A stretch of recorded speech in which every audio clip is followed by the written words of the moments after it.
Shalom, family. Good to see you all here. Hope you're doing well. One thing that would have been right, our farmers should have been the richest among us. They should have been the most wealthiest families within our group. And because of all the racism in this system and within the government, they didn't have those opportunities.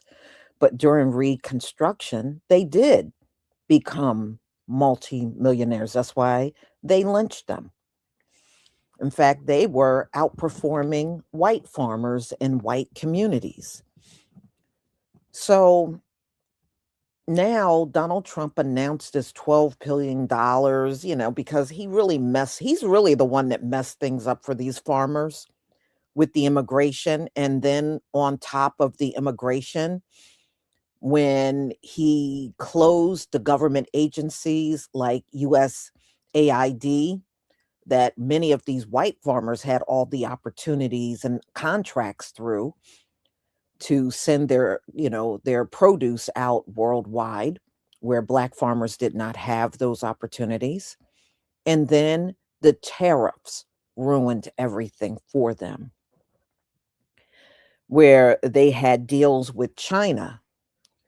And China stopped buying from these white farmers. See, the black farmers never had deals with China, only the white farmers. And Donald Trump called himself about a month ago having talks with China to bring them back to buying from these white farmers.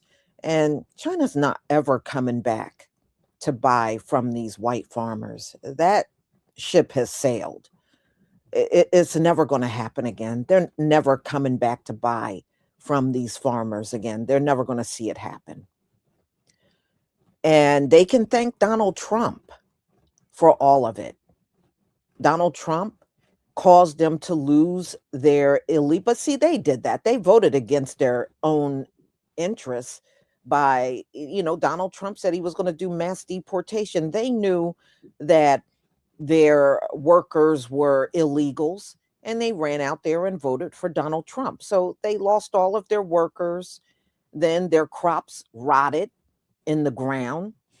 And then they couldn't get workers. They thought our people were going to replace the illegals. I don't know what the hell they were thinking. We ain't coming out there working under y'all like that. And, they have been crying all over the internet ever since. You can find a lot of videos of these white farmers crying about how much they have lost, or they had to file bankruptcy, or they have lost their land altogether. Their land has been foreclosed on. And, that's pretty much their problem. They don't care. They really don't care. So they lost a lot. Well, I look at it this way: at least you had the opportunity to sell your crops. At least, these white farmers, they became millionaires. They may be losing a lot now, but they still had a chance and they became millionaires. And see, that's the thing. Y'all become millionaires, but you do it in a dirty way. You don't do it in an honest way. You do it in a dirty way. You have to lock out the black farmers in order to rise up with your farms. And then along the way, you make these claims that, oh, well, black people don't know agriculture, when that's a damn lie. Our people did all of agriculture at one point in time in this country. We did all of it. Did all of it during Jim Crow and Reconstruction. Did all of it during sharecropping, all of it during the convict lease program. But so how did we get to the point where we don't know agriculture? What, because y'all say so? I don't think it works that way. So now with this $12 billion, which the white farmers have already come out and said, it's too little too late. It's not enough to bail them out of all the debt that they're in. because, it splits up among all of these farmers. And the black farmers said, they're getting cheated even in this $12 billion deal because they're not getting equal amounts in comparison to what the white farmers are getting. So they're rejecting it altogether. So you're going to hear directly from them how they're being cheated, even in the instance of this alleged $12 billion bailout that Donald Trump is offering the farmers. So I'm going to go ahead and share my screen. Okay, close that out.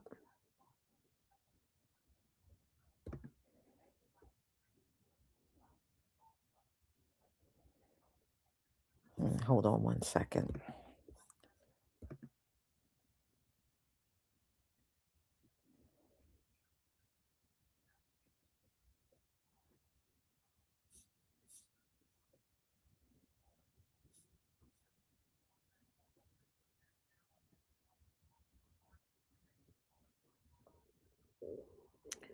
Give me one second. I'm going to have to re-download this thing because it's not playing. All right, hold on.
I felt alone in the dark, tears falling in the rain, heart full of thunder, soul wrapped in pain.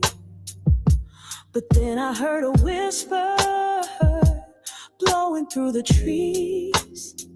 You're not forgotten, you're still seen by me. Yeah, it's watching over my soul, every high, every low. He's in control, he's watching. Love never sleeps, eyes like fire, and his promise he keeps. My refuge, he's my calm, my forever in a storm. Yeah, he's watching over me.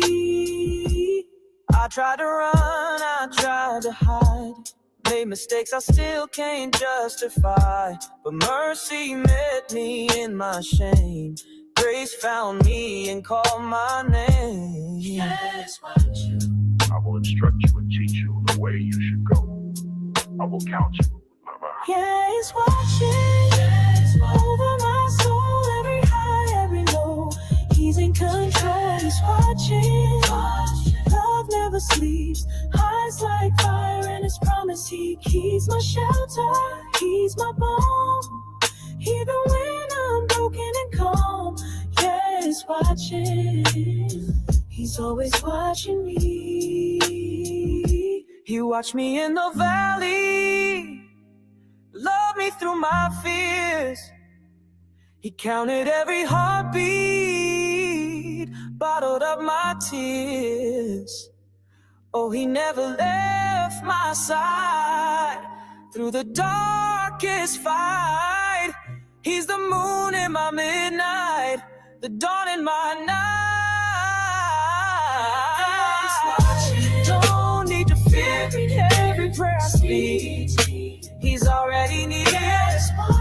My soul believes, guiding my steps with eternal light. He's my father, he's my friend, my beginning and my end. Yeah, he's watching over me. He's watching. He sees me. He's watching. He frees me. He's watching. Through the storm. He's watching. Yeah, keeps me. He's watching. Always watching. He's watching. Watching. Yeah.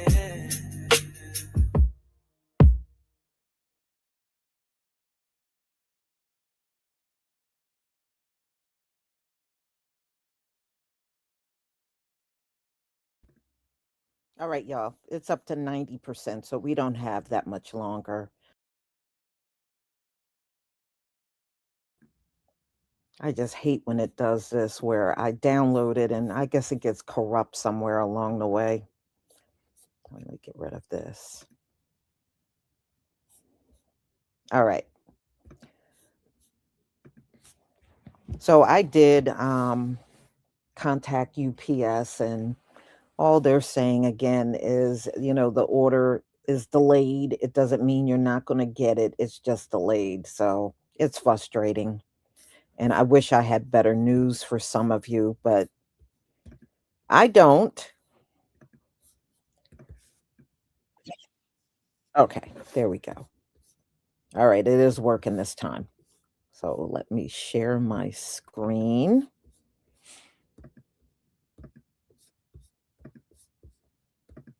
All right. Please give me a 1 if you can see my screen.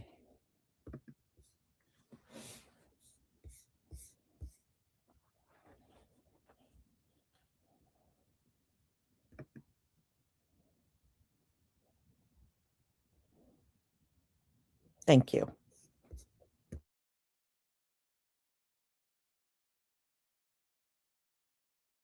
Potential lifeline for farmers struggling to make ends meet. Just moments ago, President Trump announced a new $12 billion aid package called the Farmer Bridge Assistance Program that would distribute one-time payments worth $11 billion to crop farmers and another $1 billion to farmers whose crops fall outside the program's parameters. The bailout comes as many farms are getting crushed by rising costs and plummeting prices brought on by Trump's trade wars. Bankruptcy filings have seen a steep increase this year after years of trending downward. Today, after nearly a year, the president blaming his predecessor for the current issues facing farmers. In the last year, Biden bankruptcies rose by 55%, having to do with farms. So farm bankruptcies under Joe Biden went up 55%. That's not good. But now we're once again in a position where a president is able to put farmers first. But unfortunately, I'm the only president that does that. Joining us now, the president of the National Black Farmers Association, John Boyd Jr. John, thank you so much for being with us. So how is this $12 billion bailout potentially going to help you? Well, first, I want to comment on the president. He said something about this, all this happened on the Biden administration, which is totally false. Agriculture in this country has been in a complete turbulence and turmoil in this country since the president got elected. He didn't talk about farm suicides, farm bankruptcies, farm foreclosures, are all up under his watch. And I want to remind the president that we're in the position that we're in such a bad, devastated position in this country because of his tariffs. So I wanted to clean that up from just listening to his comments. And what the president's been talking about is something he talked about back in October. This isn't something new. It's just something that the farmers have not received. And I just done a little reading on this, and it said this proposed 12 billion will not reach farmers until February. And we need the aid now. We was promised the aid back in October. He said he couldn't do it because the government was shut down and all of these things. He had a meeting today with farmers at the National Black Farmers Association with our 150,000 members, wasn't even invited to, you know, and we're farmers too. I wonder what it means for you in practical terms that money's not going to get here until, not going to get to you at least until February. Well, we're in trouble here, and you know, my farm is no exception. During that whole government shutdown and during the issues with the tariffs and China not buying soybeans from the United States, I had to stop harvest. You know, and you know, when I should have been completing harvest, just because the grain elevators was not taking soybeans. I don't have storage capabilities on my farm, so I was out there in limbo. And you know, while the grass is growing, the cows are starving. I was losing income because the soybeans began to pop out of the pod. These are things that I can't correct, but we were looking for this revenue back in October, and I would like to hear more clarity about how the farmers are going to actually receive this money in February. And we want to make sure that all our members are at the table, you know, get invited and actually receive some of this $12 billion that the president is talking about. The Ag Secretary, Brooke Rollins, has said that this is really just a bridge to help farmers like yourself get through the next few months, and that something more substantial will come down the road. I wonder what you think is needed and how soon you think they'll actually get it in front of you. Well, the first thing that is needed is a complete farm moratorium. No American farmer in this country should be losing their farm because of the inactions or the wrong decisions that this administration has made in the form of tariffs. We shouldn't be penalized being at the farm auction block because of the president imposed tariffs. So that's the first thing that should happen. And, you know, they're saying this is a bridge, you know, a bridge to where? You know, who's going to receive the money? That's the questions that we have, and we haven't heard it. You know, we are clearly from this administration, because at first they said it was 15 billion back in October, and now it's down to 12 billion. And the money that I received, I'll be honest with you, was $1,800, which is enough to buy a ton of fertilizer during the last payout. So there wasn't a whole lot to help my farm, but hopefully it helps some other farmers out there. But this administration has to do better, and it has to do better by making sure that all farmers in this country receive some help, you know, not just certain farmers here that are at the table. Some farmers have to look like me, and, you know, they say all this stuff about DEI and all of these things. None of that takes place on my farm. I had to go out and feed my cows this morning. They didn't ask me what color I was or where I was getting help from. I have to be able to make it and compete out here on the farm like everybody else. It has nothing to do with color, but this administration is leaving us out. When they have meetings at the table, we're not invited. And they say because we have, you know, primarily an organization that represents Black farmers. And I think that's, you know, very appalling in this country. I'll just come through right quick. Listen, Donald Trump and his administration had done away with Black farmers' assistance. We know that in 1990, they passed a farm bill, and then they put in this 2501 project, where this program was set up to help Black farmers and underserved farmers around the United States. It was set up by the USDA through the Department of Agriculture, but this is a program that the Department of Agriculture have came in to say they're doing away with it because of Donald Trump wants them to do away with anything related to DEI, which they still don't understand what that is. But they're changing it up, and I know that this will hurt Black farmers, but we know for a long, long time that even though they set this program up to help farmers, Black farmers, to get grants, the Black farmer was not getting those grants anyway. So this is something to deter Black farmers. Guess what? A lot of them doing their own thing without any government assistance. I know several. If you're on TikTok, go look out there, find some Black farmers, and you'll see what's going on. Follow me.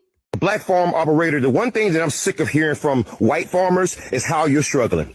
Excuse me, my people not only struggle, the USDA objectively spent more money trying to keep black farmers out of farming than to actually help us. Meanwhile, white farmers were not only getting land, you're getting conservation payments. Do you even know what that is? The white farmers and their families for generations were given land, and they will be paid to not farm that land. Because it's for conservation, it's for environmentalism. The same white MAGA farmers who vote against climate change initiatives, who vote in favor of policies that harm the environment, are now the same crybaby bitches who are crying about them not getting conservation payments. Excuse me, you don't even believe in environmentalism, but you want payments for not farming your own land. You want payments for not working your land. You want payments for being lazy. You want payments for being white. That is the usual suspect, the usual problem in this country. The reason why we spend so much money on freaking farmers and subsidies is because of white farmers. Because black farmers don't even ask the freaking USDA for anything because we know better. You want to know why? For generations, the USDA has done nothing but help white farmers get them land, get them conservation payments, help them with animals, help them get freaking education, mechanize their freaking farm equipment. You do all that shit, and now you want to come to me saying, pull yourself up by the bootstraps. I've been doing that, and that's why I'm not struggling like you are. That's why. You want to know why? Because when you give a man a freaking fish, he will eat for a day. But if you teach him how to fish, he will eat for a damn lifetime. And guess what the U.S. government has been doing with freaking white farmers? You've been giving out a whole lot of fish. You gave out the whole ocean's worth of damn fish. And now all of a sudden you can't do anything to function on your own. On your own. And the way that we know that you have focused so hard on getting subsidies from the U.S. government is that your crops reflect that. Your crops reflect that. Without your slaves, without your cheap labor from freaking Mexico and Honduras and Ecuador and Brazil, without your illegal immigrant slaves, your ass is falling. The reason why so many farmhands get paid so little is because it's been taken over by white farmers who were used to having slaves. So guess what? They don't want to pay top price to damn farmhands. So it's up to black farmers to actually pay people to actually farm the land, to actually be self-sufficient. Unlike the privileged, bullshit-ass, crybaby-ass white farmer. I've never got what the hell you've gotten. So stop crying. Now, the president of the National Black Farmers Association, John Boyd Jr. John, thank you so much for being with us. So how is this $12 billion bailout potentially going to help you? Well, first I want to comment on the president. He said something about this, all this happened on the Biden administration, which is totally false. Agriculture in this country has been in a complete turbulence and turmoil in this country since the president got elected. He didn't talk about farm suicides, farm bankruptcies, farm foreclosures, are all up under his watch. And I want to remind the president that we're in the position that we're in such a bad, devastated position in this country because of his tariffs. So I wanted to clean that up from just listening to his comments. And what the president's been talking about is something he talked about back in October. This isn't something new. It's just something that the farmers have not received. And I just done a little reading on this, and it said this proposed $12 billion will not reach farmers until February. And we need the aid now. We was promised the aid back in October. He said he couldn't do it because the government was shut down and all of these things. He had a meeting today with farmers at the National Black Farmers Association with our 150,000 members. Wasn't even invited to, and we're farmers too. In 1920, there were 1 million black farmers in this country. In present day, there are less than 10,000 black row crop farmers in the U.S. I'm here at the National Black Growers Council conference in downtown New Orleans. President Trump recently announced a $12 billion tariff relief program to help farmers across the country. The Trump administration's tariffs mean farmers have been struggling to export their commodities because other countries have been placing retaliatory tariffs on U.S. goods. So this plan will give one-time payments to farmers that come from tariff revenues. So I came here to talk to farmers and see what they think about it. Is it enough? And can the help come soon enough? It's almost like a check, you just can't cash it until February 28th. Our landlords want their money by the end of the year. This needs to show up like Santa Claus underneath the Christmas tree, to be honest with you. It's a good start, but we're gonna need more help. I hope and pray that it's enough to keep farmers in business, because some of us have bigger debts than others. I mean, $12 billion really just a drop in the bucket. You know, it's almost like putting a bandage on a bullet wound, you know. What do we do in 2026 when we go to the bank to try and get along? What crops do we raise? Black-owned land 100 years ago was 16 million acres. Present day, it's only 2 million. That's 14 million acres of black-owned land. Our herd is small. So again, if we can protect the herd will grow. The organization representing Black farmers across the country opting out of President Trump's $12 billion Farmer Bridge Assistance Program. Action News 5 Sydney Gray heard from the organization and explains why. This is where the Black Farmers and Agriculturalists Association is based here in Memphis. This group represents thousands of Black farmers all across the country, and its president is calling out this particular funding, saying that it's racist. Ordinarily, BFO would not be indifferent to the plight of all farmers. But President Thomas Burrell says his organization had to take a stance against President Trump's new $12 billion Farmer Bridge Assistance Program. In light of circumstances and events that have happened over the last several years, culminating in denying African-American farmers and the sons and daughters of African-American farmers the same rights and privileges that now the administration says it is going to make sure that it's guaranteed to farmers in general. President Trump announced the new aid Monday. The money would be paid in late February. We're going to make the farmers so strong. And I'm not even talking about financially, because they just want to be able to produce what they can produce. And we're going to make them so strong that it will be indeed a golden age for farmers. But Burrell says the U.S. has not entered into trade agreements with African countries, nor does the $12 billion include farmers who harvest tobacco, sugarcane, peanut, pork, and livestock. Many of those farmers are Black. African Americans owned 20 million acres of land in 1910, but as a result of systemic discrimination, have lost virtually all of that land.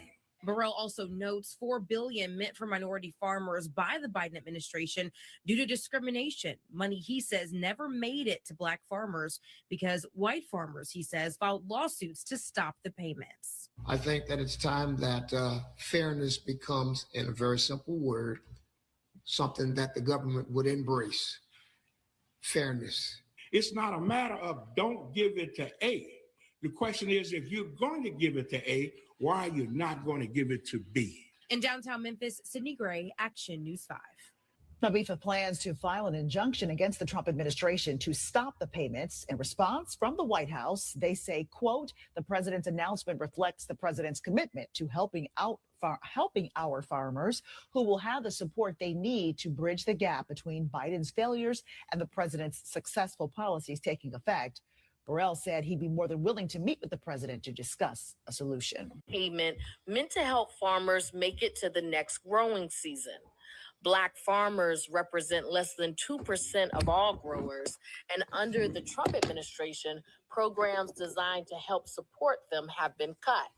The Gulf States Newsroom's Drew Hawkins went to a meeting of Black farmers to find out how they've been affected this year and if the relief, when it comes, will be enough. Coffee's worn off, the liquor's still kicking in. Let's go, stand up. The National Black Growers Council's annual meeting kicked off this week in New Orleans, just a few days after the Trump administration announced billions in tariff relief funding. James Davis drove down from North Louisiana. He's a third-generation row crop farmer, and he calls the Trump administration's program a bailout and says that even with it, some farmers may still go out of business. It's not enough. Farmers gonna still need more. I hope and pray that it's enough to keep farmers in business because some of us have bigger debts than others. Many of the farmers here say they've been hit really hard this year. Finest Stribling III farms 800 acres in Tennessee and Arkansas. He says 2025 was another year of what he calls farming in a deficit, one that got off to a rough start. We had weather challenges. Early on we had a lot of rain, trying to get in the field. And then kind of after all the rain, we got into a drought situation. So that kind of got us off to a fairly slow start. Along with weather challenges, the Trump administration's tariffs, followed by other countries placing retaliatory tariffs on U.S. goods, mean farmers haven't been able to export their commodities, making it harder to secure loans many farmers take out to get their crops in the ground that they'll have to pay back once they get those crops out of the ground. You say $12 billion seems like a lot of money, but when you look at the cost of production and then the type of money that's spent in agriculture, I mean, $12 billion really just a drop in the bucket. It's almost like putting a bandage on a bullet wound. For many farmers here, the politics behind the tariff relief don't really matter. PJ Haney, a fifth-generation row crop farmer, is chairman of the National Black Growers Council. We all have to eat, whether you're Republican, whether you're a Democrat, whether you're independent, we all have to eat. Haney, like many farmers here, says he's grateful for any support. The one-time bridge payments are set to be delivered at the end of February next year, but he worries the relief won't come soon enough. Our landlords want their money by the end of the year. Our bill, our seed and input and chemical and equipment comes in. We have to make payments by the end of the year. This needs to show up like Santa Claus underneath the Christmas tree, to be honest with you. In addition to weather and tariffs, black farmers have faced additional challenges, Haney says. They make up less than 2% of all growers, and their numbers and the size of their farms have been shrinking. In 1920, there were 1 million black farmers in this country. In present day, there are less than 10,000 black row crop farmers in the U.S. Black-owned land 100 years ago was 16 million acres. Present day, it's only 2 million.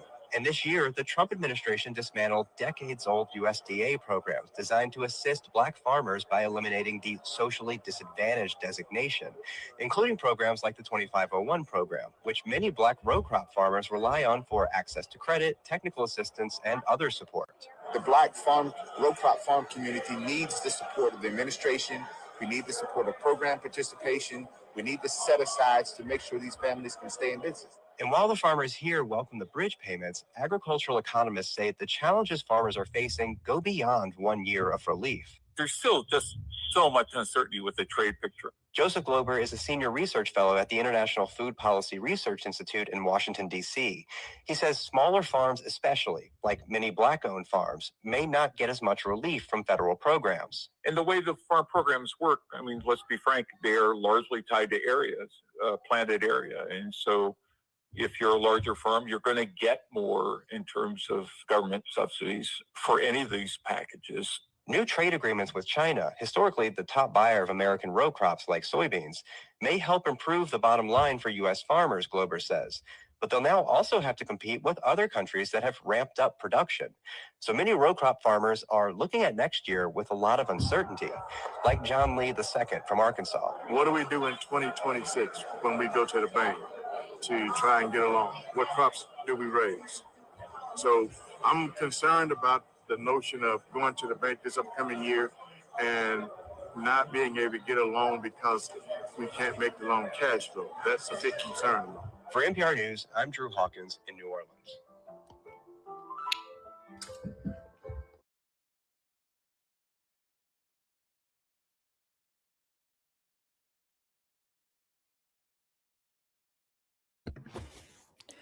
Just after listening to that, so all the welfare goes to white farmers.